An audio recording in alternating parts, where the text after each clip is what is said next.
After a quick walk around the Noosa National Park headland, I dropped in off some rocks and began my snorkelling adventure. As soon as I hopped in, there was a flathead cruising in the shallows.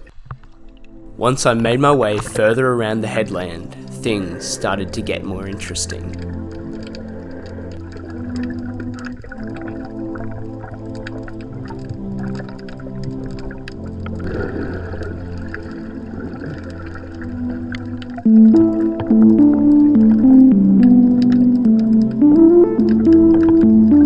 I came across this crinoid, which happens to be a very cool filter-feeding echinoderm. As is always the case, I was extremely grateful to encounter this green sea turtle. You can see a couple of fish having a go at her, nipping at her back flippers. I think this might be the case because she's covered in a few barnacles, and those fish are probably trying to munch on one.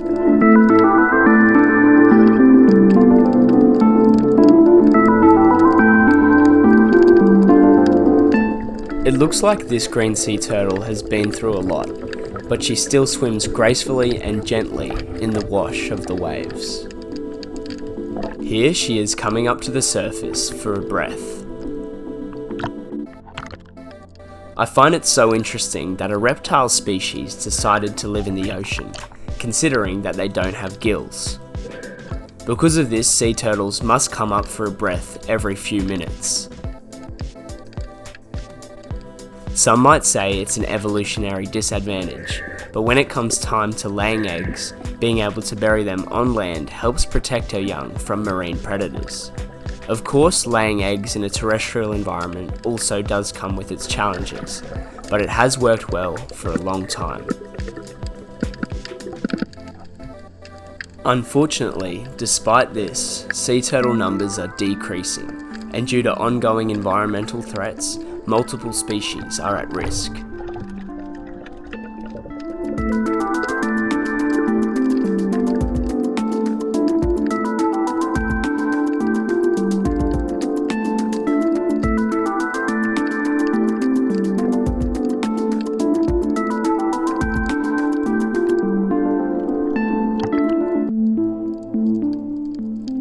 The sex of a sea turtle is determined by the temperature of the sand that the eggs are incubated in. With increasing global temperatures, a greater number of female sea turtles are born as they incubate at warmer temperatures. If this trend continues, there will eventually not be enough male sea turtles to procreate.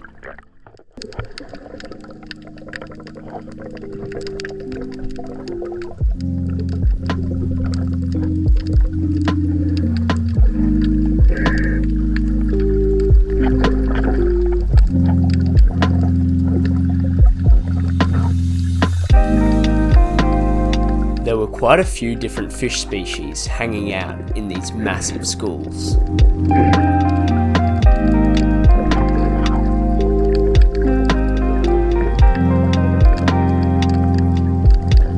I was quite intrigued by this barred soapfish, but it just so happened that there was a spotted wobbegong shark resting right below.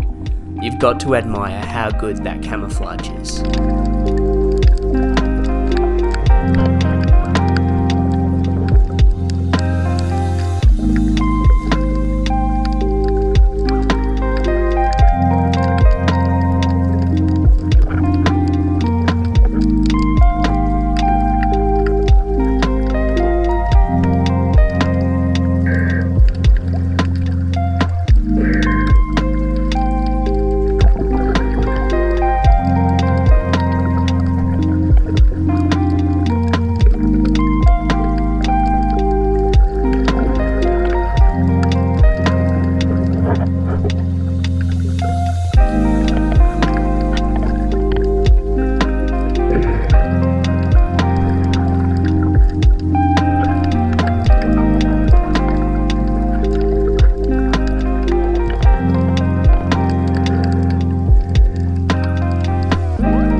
The same sea turtle from earlier decided to pay me another visit.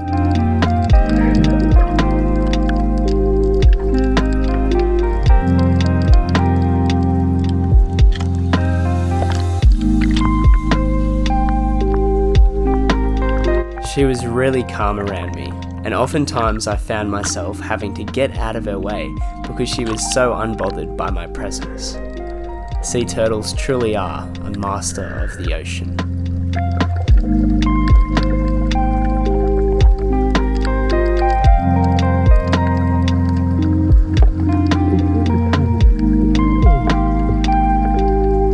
I came across a second green sea turtle, but this one wasn't as keen to hang around.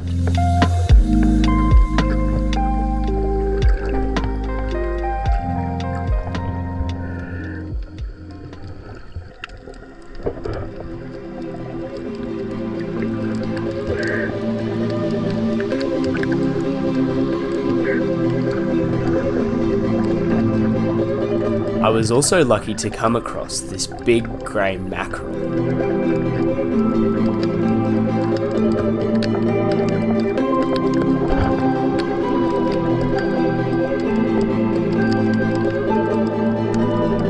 And then there was this cute white-spotted puffer. He was hiding himself in a nice little crevice.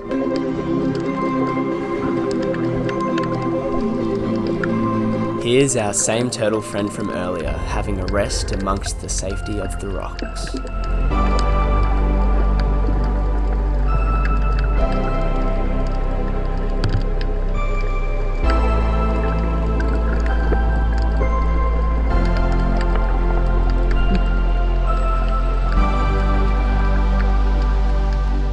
I was so excited to encounter my first ever eagle ray while snorkeling.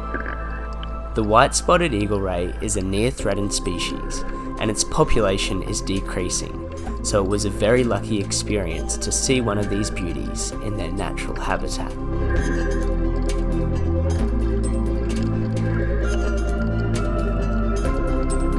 Due to overfishing and habitat destruction, white-spotted eagle ray populations have decreased by 50 to 79% just within the last 30 years.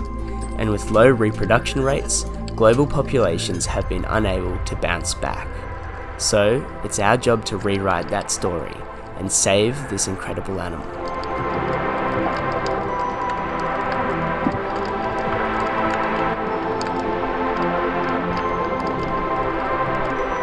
Here there was a wobbegong tail poking out from underneath a rock.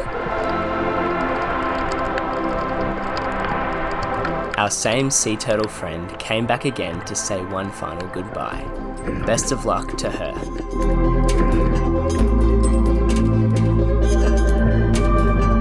On my way back there was this stingray gliding along the sandbank.